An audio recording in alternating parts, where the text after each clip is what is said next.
Qu'est-ce qui te passionne? Ben, toujours mon métier, même si je le fais plus. Parce que de mon fait, hein, c'est moi qui ai décidé. Je me suis dit à 73 ans, même non, j'étais un peu plus jeune, c'était vers 68 ans. Je me suis dit, bon, maintenant ça va, il faut laisser la place aux jeunes. Puis je me sentais pas de continuer à faire ça à mon âge. Je trouvais que c'était. Je me souvenais que moi, quand j'ai commencé, je me moquais un peu des vieilles qui faisaient ce que je faisais quand j'ai arrêté. Et je me suis dit, non, il faut arrêter la place aux jeunes.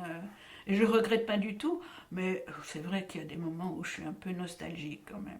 Quand je vois des belles réalisations, oh, je me dis, oh merde, j'aurais bien aimé faire ça. Mais bon, Qu'est-ce que tu aimes dans ce métier? oh, mais c'est un métier extraordinaire parce que, en fait, on joue la comédie, mais pratiquement tous les jours, on a un rôle différent. Puisque, voilà, je fais du doublage depuis 40 ans. Et je fais que des voix de petits garçons. J'ai rien demandé, ça m'est tombé dessus comme ça. Parce que j'ai une voix qui s'y prête et que. Là je parle normalement, hein, je sais pas. Mais quand je parle comme un petit garçon, quand je double des petits garçons, ben.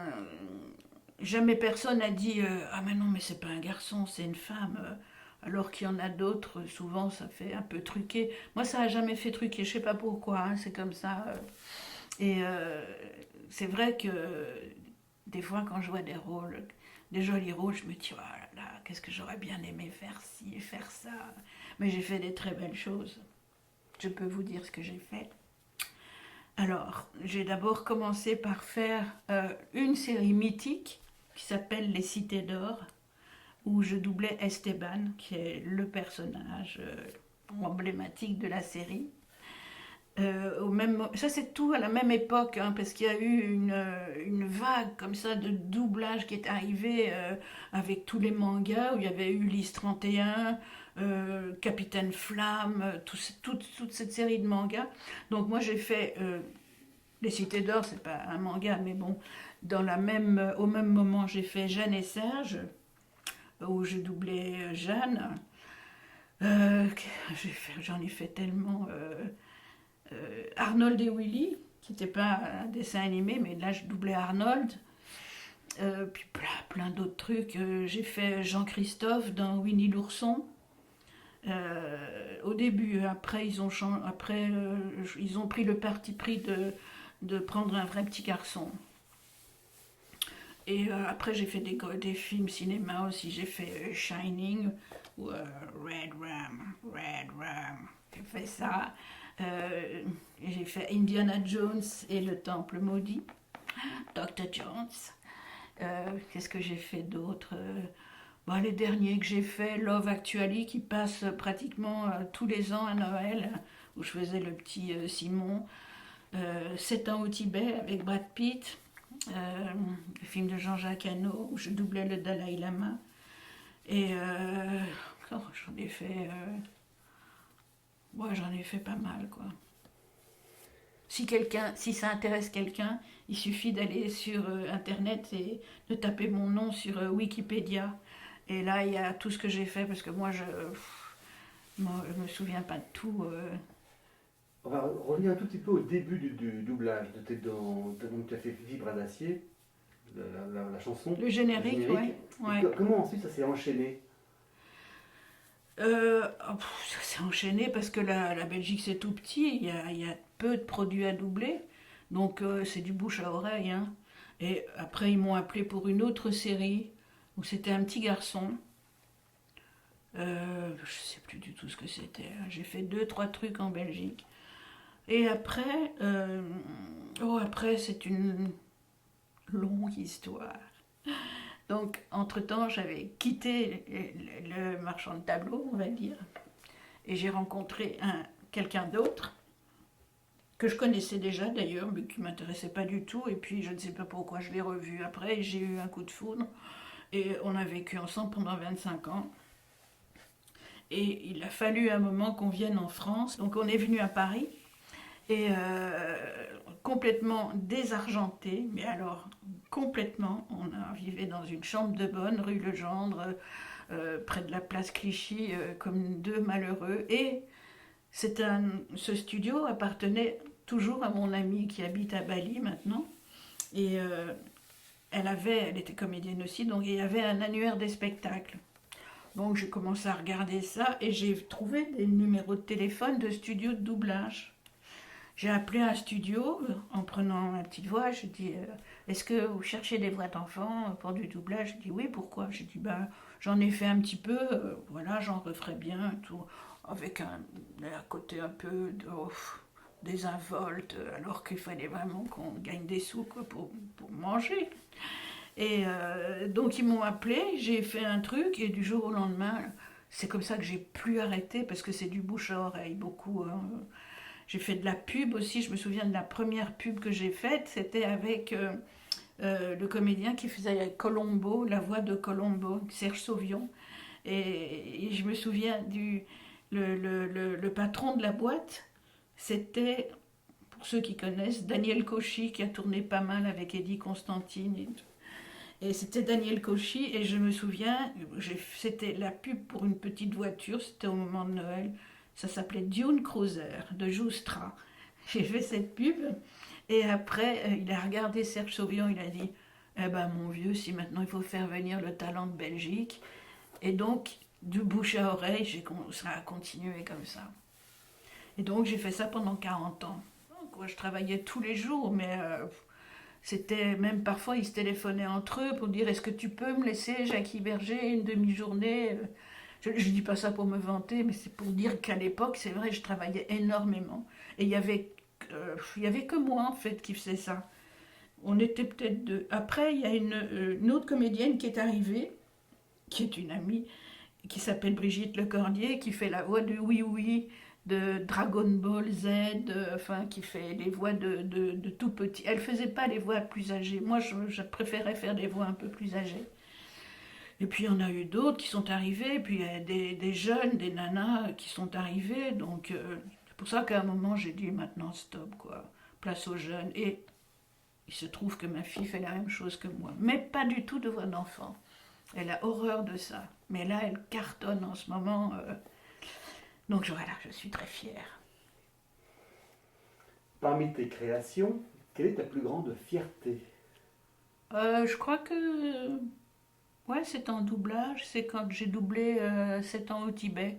J'ai doublé le Dalai Lama, qui était... c'était difficile, parce que c'est le Dalai Lama, quoi, qu'il fallait pas passer à côté. Mais c'était... déjà, quand je suis rentrée sur le plateau le premier jour, donc le rôle principal, c'est Brad Pitt. Je suis rentrée sur le plateau, qui est toujours dans l'obscurité. Hein. Et là, je vois un mec.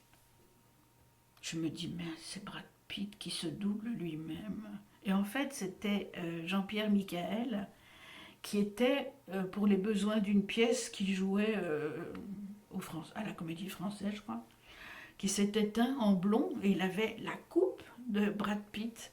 Donc déjà, quand je suis rentrée sur le plateau, j'étais vachement impressionnée. Bon, après, et puis, le directeur de plateau, qui est pour moi le must des directeurs d'acteurs, il faisait brûler des bâtonnets d'encens sur le plateau. Il y avait une atmosphère comme ça. Et puis, oui, je crois que c'est mon plus beau souvenir.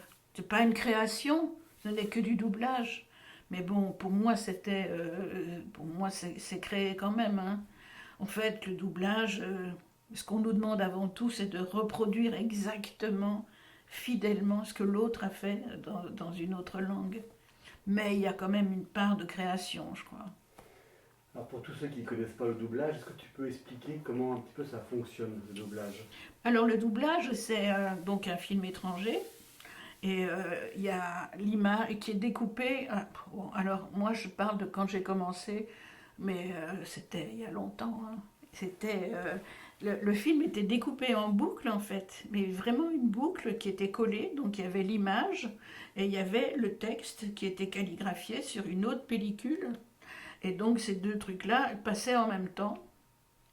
Et quand on disait on change de boucle, on enlevait vraiment les boucles, on en mettait une autre. Alors maintenant, tout ça, c'est on pousse sur un bouton et on va en vitesse rapide à la boucle numéro un tel, on recale quand c'est pas bien synchrone, etc. etc. Ça ressemble plus vraiment à ce qu'on faisait. Parce qu'à l'époque, c'était complètement différent. Déjà, on fumait sur les plateaux. Mais complètement, et puis, à chaque fois qu'on enlevait une boucle, ça faisait une pause. Donc, on discutait. Tu vois, maintenant, on ne peut plus. Maintenant, avec le Covid, c'est pire. Parce que ma fille me dit, on enregistre tout seul, toutes ses répliques. Et parfois, c'est pas évident quand c'est des scènes de comédie ou des scènes un peu dramatiques ou quoi. Jouer sa partition tout seul, c'est pas évident. Donc, bon, les jeunes, ils sont habitués maintenant, hein. Mais moi, c'est vrai que je l'ai fait les dernières années, mais c'est pas le même métier, quoi. Et donc maintenant, c'est exactement la même chose, sauf que c'est plus découpé. Le film, il est sur des grosses bobines et il y a le film et le texte. Je sais même pas comment ça fonctionne, c'est écrit sur le même truc, j'en sais rien. Mais donc ils appuient sur un bouton et on va. Et donc nous, il y a ce qu'on appelle une barre sur l'écran, là où passe le texte, il y a une barre au début et il faut qu'on parle quand le texte passe la barre pour être synchrone avec l'image. Alors ça c'est une discipline. Moi j'ai réussi à faire ça très vite, j'ai aucun mérite. Et il y en a pour qui c'est compliqué, qui arrivent, même des très grands comédiens. Je crois que c'est Depardieu qui avait eu beaucoup de mal à synchroniser, à post-synchroniser un truc. Ouais, il y a des comédiens et qui n'arrivent pas à jouer et à lire en même temps. Enfin, moi j'adorais ça, j'adore toujours ça. Vraiment, ça, c'est ma grande passion. Et est-ce que le fait de jouer les petits garçons, c'est particulièrement, c'est un travail particulier ou c'est pour toi Ah ben non, c'est particulier. Mais le fait est que quand j'ai commencé à faire ça, très vite, j'étais incapable de faire autre chose. J'étais incapable de doubler une femme. Déjà parce que dès que j'ouvrais la bouche, on me disait non, non, non, non, prends pas ta voix de petit garçon. Alors que pour moi, je parlais normalement. Mais les gens, dans leur tête, c'était non, Jackie Berger, c'est que les petits garçons et rien d'autre. Une des rares fois où j'ai doublé une jeune femme, là, elle était très jeune pour le coup, c'était Liv Tyler dans Beauté volée avec Jeremy Irons. Et j'avais fait des essais, j'étais choisie par le réalisateur qui était un réalisateur italien très connu. Ça, c'était assez drôle. Et ce qui est drôle aussi pour les histoires de choix de comédiens, donc j'ai fait un essai pour 7 ans au Tibet, bon, le Dalai Lama, et en fait c'était un film de Jean-Jacques Hano. Et le directeur d'acteur, quand il m'a appelé, il me dit, ben voilà, j'ai un film à doubler, Jean-Jacques Hano, il a écouté tous les petits garçons de Paris, mais tous, il veut personne.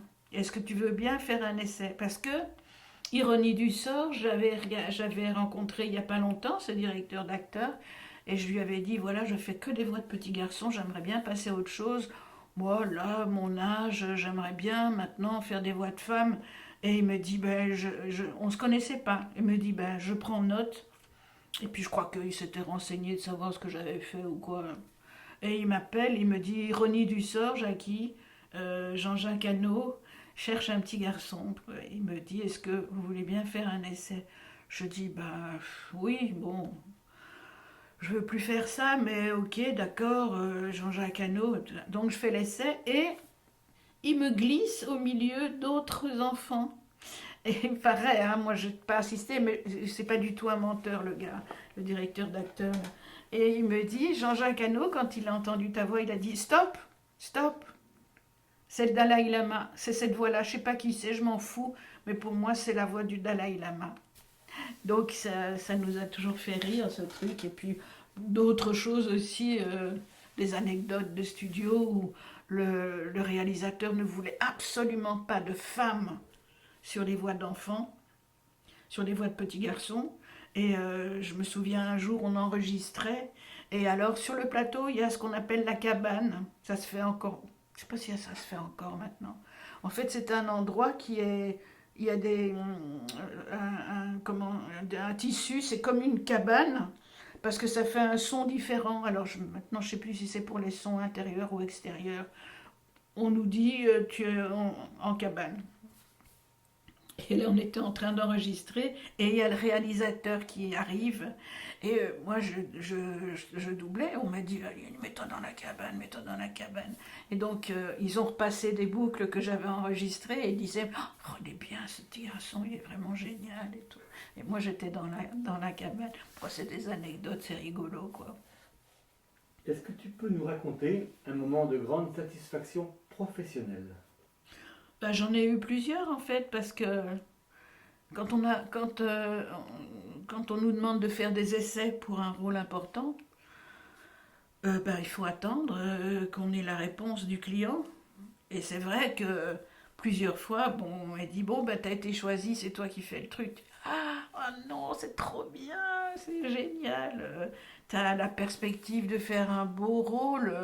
Je pourrais en citer plusieurs, hein, mais c'est sûr que Indiana Jones, par exemple, euh, mais ça c'est encore autre chose. En fait, Indiana Jones, au départ, la personne qui dirigeait ne voulait pas d'adulte. Donc elle n'a même pas fait faire d'essai à un adulte. Elle a fait faire des essais à des petits garçons. Et il y en a un qui est toujours dans le métier maintenant, qui a une cinquantaine d'années, qui était formidable, mais il fallait qu'il prenne l'accent chinois. Puisque Dr. Jones, sous le film, il parle avec ah, toi, grand tricheur, Dr. Jones. Et le gamin, il n'arrivait pas à prendre l'accent chinois. Donc ils m'ont appelé à la rescousse. Et ça, c'était un moment où je me suis dit, ah, vous n'avez pas même voulu de mon essai, mais maintenant je vous emmerde. Et, et ça, c'était une grande satisfaction Tu as fait le rôle. que j'ai eu le Ouais. rôle. Oui, j'ai remplacé le petit garçon qui n'arrivait pas parce que le pauvre, et que c'était un très bon comédien. Et donc finalement, c'est moi qui l'ai doublé et j'étais fière.